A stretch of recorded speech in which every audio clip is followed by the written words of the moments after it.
नरक के 3 द्वार कौन से हैं? केवल 3 नहीं बल्कि नरक के 5 द्वार हैं। काम, क्रोध, लोभ, मोह और अहंकार। अगर जीव अंत समय में भी इनमें से किसी एक का भी शिकार हो गया तो वो नरक में जाता है। गरुड़ पुराण के अनुसार नरक जाने वाली आत्माएं गुदा मार्ग से शरीर छोड़ती हैं।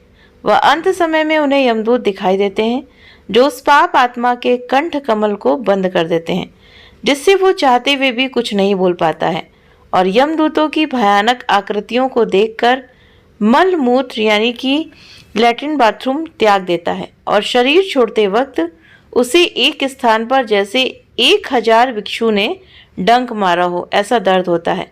विचार करें कि एक भिक्षु के काटने पर कितनी पीड़ा होती है, तो उस पाप आत्मा को कितना दुख सहन करना पड़ता होगा।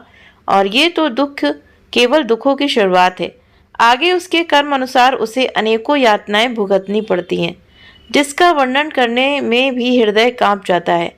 हमारी जीव आत्मा 5 आवरणों से ढकी हुई है: स्थूल शरीर, सूक्ष्म शरीर, कारण शरीर, महाकारण शरीर, केवल शरीर, जिसमें हम इस पृथ्वी लोक को जब छोड़ के अपने कर्म अनुसार पुण्य व पाप भोगने जाते हैं तो हम अपने स्थूल शरीर को त्यागते हैं और सूक्ष्म शरीर युक्त हम कर्म भोगते हैं।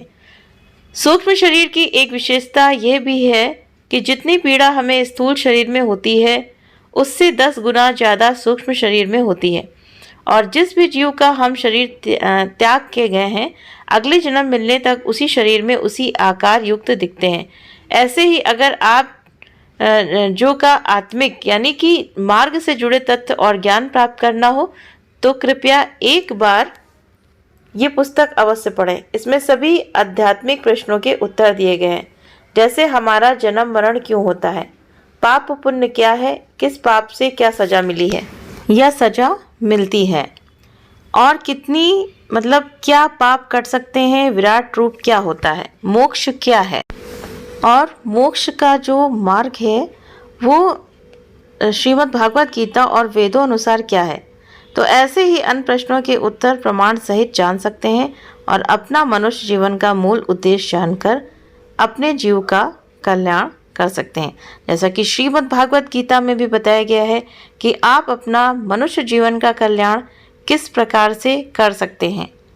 उसमें श्री कृष्ण जी ने जैसे अर्जुन को बताया था, ज्ञान दिया था, पूरे 18 दिन तक युद्ध चला था महाभारत का, और अर्जुन को जब मोह हुआ कि वो अपने परिवार वालों को कैसे मारे, उनके दादा, ताऊ, चाचा, मामा और उनके चचेरे भाई, ममेरे भाई, बहुत सारे लोग थे, तो उनको ये मोह उत्पन्न हुआ कि हम किस प्रकार उनको मारें, क्योंकि वो सभी उनके रिश्तेदार थे।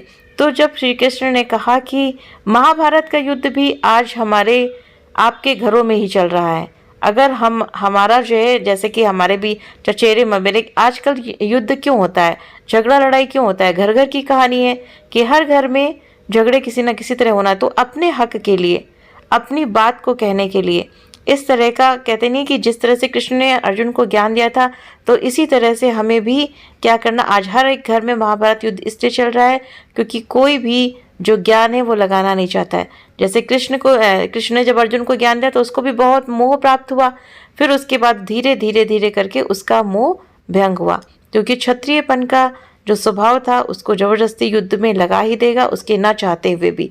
और जो जैसी जिसकी प्रवृत्ति होती है वो उससे वैसा कार्य करता ही है, अगर उसको मना भी किया जाए। लेकिन अगर वो दुष्ट प्रवृत्ति का है तो वो दुष्टता से बाज नहीं आएगा, लेकिन अगर वो सत्य प्रवृत्ति का है तो वो सत्य कर्म नहीं छोड़ेगा। वीडियो पसंद आया तो वीडियो को लाइक जरूर से ज़रूर करें, सब्सक्राइब करें चैनल को और बेल आइकन को जरूर से ज़रूर प्रेस करें, और आप मुझे कमेंट करके भी बताएं कि आपको ये वीडियो कैसी लगी। Thank you.